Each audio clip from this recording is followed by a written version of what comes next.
রাকসুর কিছু নেতৃবৃন্দ, এই রাকসুর কিছু নেতৃবৃন্দ, এমনকি দেখা গেল যে জাহাঙ্গীরনগর বিশ্ববিদ্যালয়ের ছাত্র শিবিরের নেতৃবৃন্দ, চট্টগ্রাম বিশ্ববিদ্যালয়ের ছাত্র শিবিরের নেতৃবৃন্দ, তারা প্রতিটি দিন এক এক জন প্ল্যান ওয়াইজ তারা প্রপাগান্ডা ছড়িয়েছে।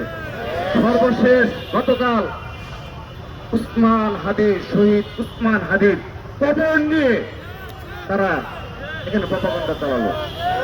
এদের কি ধরনের বিচার হওয়া উচিত, এগুলো ইনশাআল্লাহ বাংলাদেশে একদিন হবে ইনশাআল্লাহ।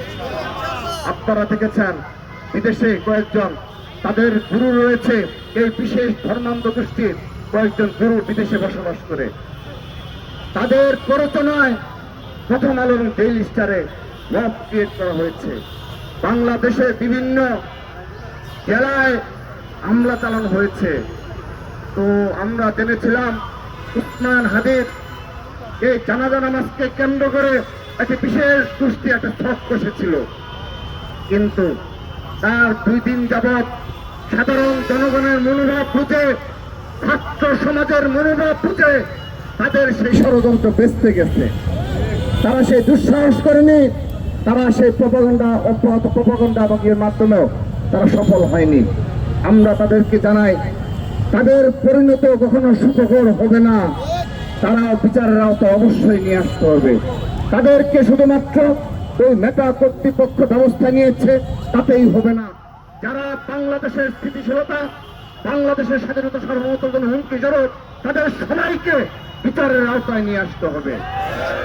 প্রিয় উপস্থিতি, যে কথাটি বলছিলাম, যে ছাত্র সংসদের মাধ্যমে যে প্রক্রিয়ায় তারা নির্বাচিত হয়ে থাকুক না কেন, এই ছাত্র সংসদের নির্বাচিত প্রতিনিধিরা তারা যেভাবে সরাসরি সোশ্যাল মিডিয়ায় মব ক্রিয়েটের সাথে জড়িত রইল, মিথ্যাচার প্রপাগান্ডার মাধ্যমে প্রকাশ্যে তারা যে ধরনের অপকর্মে লিপ্ত রয়েছে, আমি প্রশ্ন রাখতে চাই, তাহলে তারা এই একটি বিশেষ ছাত্র সংগঠন যারা প্রকাশ্য ভাবে সরাসরি মবের সাথে জড়িত, তাহলে তারা পেছনে গিয়ে তাদের কর্মীদের কি ধরনের নোংরা প্রপাগান্ডার সাথে ট্রেনিং দেওয়ায় আমি ছাত্র সমাজকে সেই বিষয়টি ভেবে দেখার জন্য অনুরোধ জানাচ্ছি। আমাদের কোনো গুপ্ত রাজনীতি নেই, ছাত্র দলের কোনো গুপ্ত রাজনীতি নেই।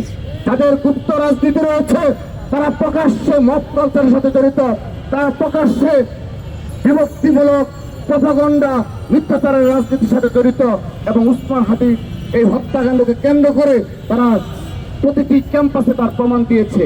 আমি প্রশ্ন রাখতে চাই, তাহলে তারা পেছনে গিয়ে যখন গুপ্ত রাজনীতির সাথে লিপ্ত থাকে, কতটা নোংরা, কতটা ভয়ঙ্কর রাজনীতির সাথে তারা জড়িত, এদের মুখোশ ধীরে ধীরে উন্মোচিত হচ্ছে।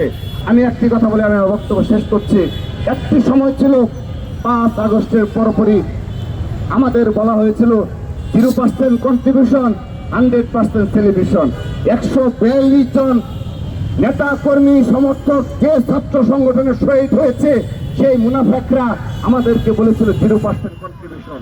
কিন্তু যত সময় অতিবাহিত হয়েছে ততই তাদের সেই মিথ্যাচার, সেই মুখোশ উন্মোচন হয়েছে। এরপর আর কখনো তারা এই ধরনের ওয়ার্ড উচ্চারণের দুঃসাহস দেখায়নি।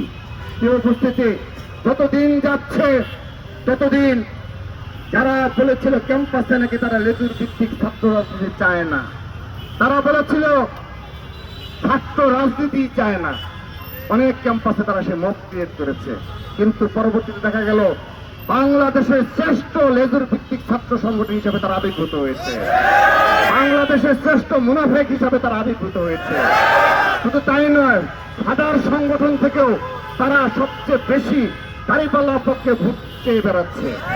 শুধু তাই নয়, যেন তাদেরকে প্রজন্মকে বিভ্রান্ত করা যায়, ভোটারদের বিভ্রান্ত করা যায়, একজনের সোশ্যাল মিডিয়ায় দেখবেন তারা প্রতিদিন একটি করে মিনিমাম স্ট্যাটাস দেয় যে মিথ্যা নোংরাভাবে কিভাবে বিএনপিকে হেয় প্রতিপন্ন করা যায়।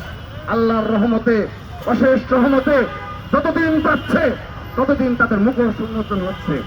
সাধারণ ছাত্র সমাজ আজ বুঝতে পেরেছে। আমাদেরকে বলা হয়েছিল, ছাত্রদলকে বলা হয়েছিল ছাত্রদল নাকি হল দখল করবে, ছাত্রদল নাকি গেস্টরুম কালচার করবে, ছাত্রদল নাকি হ্যান্ডস্যান কত কিছু করবে। আপনারা কি দেখেছেন এই পর্যন্ত ছাত্রদল তারা কোনো অনাকাঙ্ক্ষিত ঘটনা ঘটেছে?